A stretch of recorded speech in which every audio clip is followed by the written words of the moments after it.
vou começar abrindo com a pergunta: o que é e como é fazer pesquisa em design no Lada, gente? Agora é conosco. Vamos.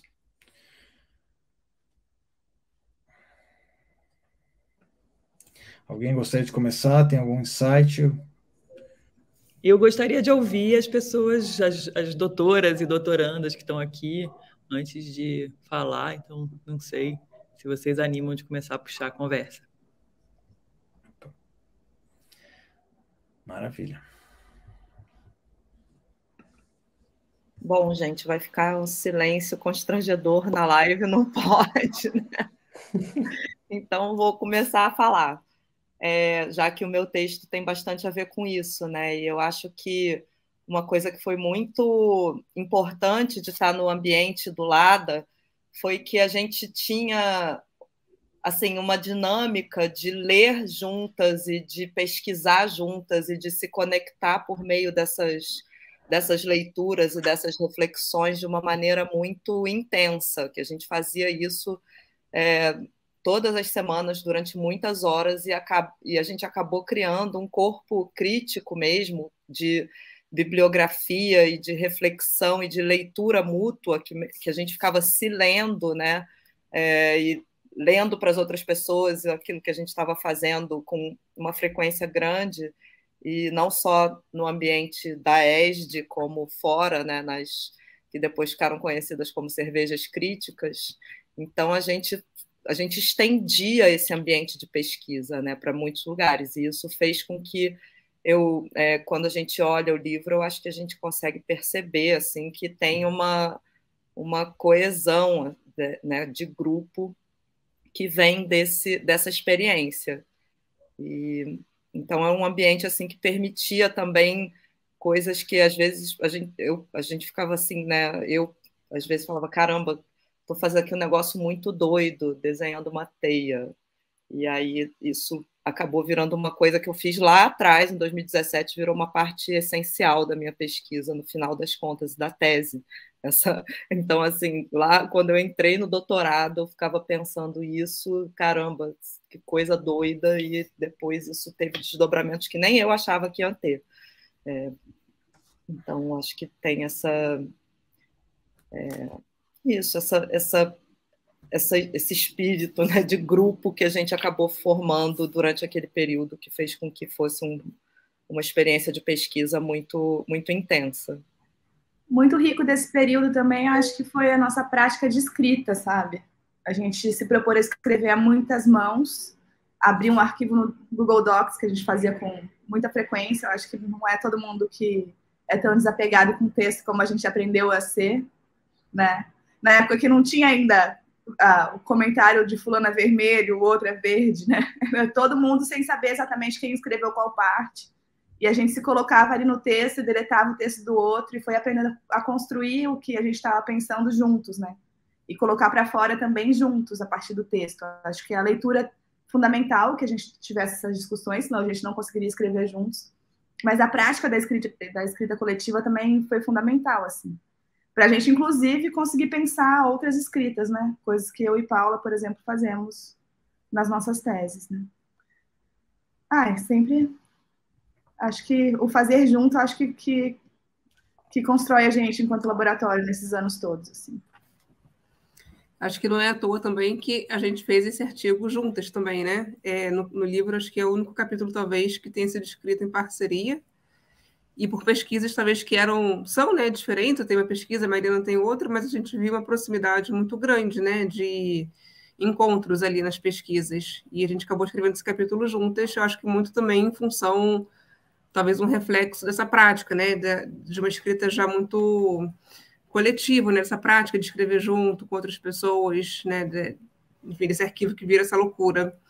E eu acho que o Paulo também comentou essa coisa doida, né, de fazer um povo, de desenhar um povo para uma tese, e de leituras e espaços também. Eu acho que o Lara traz muito isso, né, na pesquisa, de a gente trazer para a pesquisa, para a escrita acadêmica, essas outras formas de fazer pesquisa, né, de lugares, de leituras, de formas de escrever, modos de escrever, como é que a gente também pode praticar essas outras formas de pesquisar, para além do modelo já que a gente, né, costuma fazer. Então, acho que é um espaço também de muita experimentação e de tentativas, né, outras de se pesquisar. E é uma experimentação que é levada a sério, né? Porque a gente leva isso como um caminho, e um caminho sério de desenvolvimento, né? De desenvolvimento metodológico, de pensamento, de pesquisa mesmo. E a gente tenta trazer isso, acho que todo mundo, né? Vai tentar encontrar esse caminho mais experimental, mas levado muito a sério, assim, no que a gente produz e entrega para o mundo, né? Total. Eu acho que tem uma coisa muito interessante, que é esse processo manual mesmo, né? De mergulho nas outras pesquisas dos outros, assim, sabe? Eu acho que a gente conseguia, né? Tipo, nessas leituras, assim, de textos, tanto uma atenção bem especial, assim, para os textos em si, né? Que a gente estava lendo, que a gente estava ali, tipo, puxando, né, várias frases e botando em outros sentidos e tal, quanto e entendendo como a outra pesquisa da outra pessoa ia entrando um pouco na sua pesquisa também, né? E eu acho que tem esse lugar de generosidade, né? Eu acho, no laboratório, que eu sou bem grata de ter conhecido né, ter compartilhado esse espaço, porque acho que tanto a escuta quanto a escrita tinha esse lugar assim de acolhimento muito diferente, eu acho, de outros laboratórios, assim, não comparando, né? Mas assim, eu acho que tem uma coisa muito de uma recepção mesmo, né? De outros caminhos, né? De outros mundos, outras pesquisas e outras que eu acho que foi muito interessante, muito frutífero, assim, né? Para todas as pesquisas, né? Eu vi esse desenrolar muito lindo, assim. E uma coisa também que eu fiquei aqui pensando, que é todo o trânsito que a gente fez também com a graduação, né? Ou seja, das pesquisadoras que estão na pós-graduação trabalharem em projetos em disciplinas de pós-graduação, e também do trânsito entre pesquisa, ensino e extensão, que eu acho que também a gente conseguiu articular junto com essa relação entre pós e graduação, né?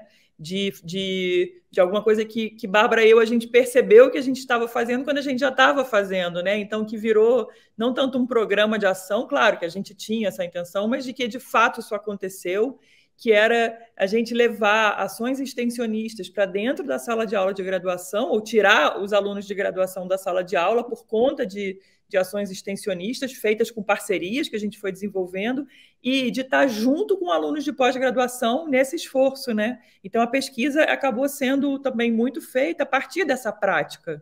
Eu acho que isso também é uma característica do laboratório, né? Assim, se a gente pensar para além das pesquisas de cada uma no doutorado, né? Do que a gente conseguiu mover, né, nesses 10 anos, e há 10 anos que a gente tem agora, né?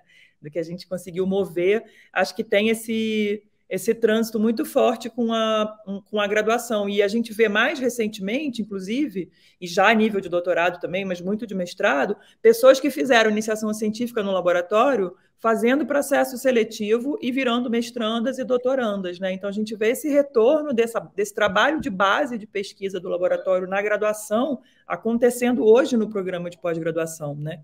Isso eu acho que também é um sintoma desse trabalho que a gente fez e que é bem sucedido. Sim. Não sei, antes de pegar esse gancho da Zoe, eu estava só pensando, dar um passinho atrás com relação a essa questão da escrita que a gente estava falando, mas depois, enfim, a gente segue do jeito que rolar. Que eu acho que teve essa questão de uma escrita, né, ao mesmo tempo muito individualizada, no sentido da gente assumir, né, uma voz mais autoral, mais experimental, de escrever, ter essa vontade, né, e deixar rolar isso de escrever em nome próprio, né, com base nas experimentações de campo, nas idas a campo, e ao mesmo tempo coletiva. Então, eu acho que assim, é trabalhar tanto esse nível de assumir esse eu, aquilo que a gente está vivenciando, e deixar isso fluir na escrita, e ao mesmo tempo isso que vocês estavam comentando, né, de escrever e ter a girafa roxa, o camaleão verde, e ter essa junção numa escrita mais coletiva. E aí eu fiquei pensando aqui que talvez seja também esses vários níveis que deu também aspectos diferentes de escrita, que não apenas aquela do texto acadêmico canônico, né?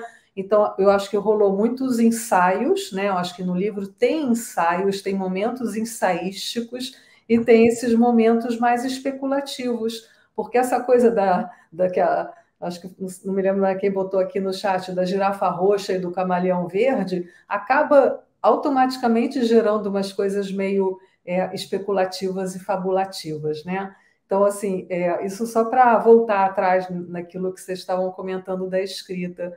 Mas, de fato, assim, pegando esse gancho da Zoe, acho que essa característica, né, de ensino, pesquisa e extensão é uma coisa rolou muito fortemente no LADA, né, ao longo desses 10 anos, talvez menos agora, nesse período de pandemia, que foi um momento assim mais complexo de fazer tudo isso, né?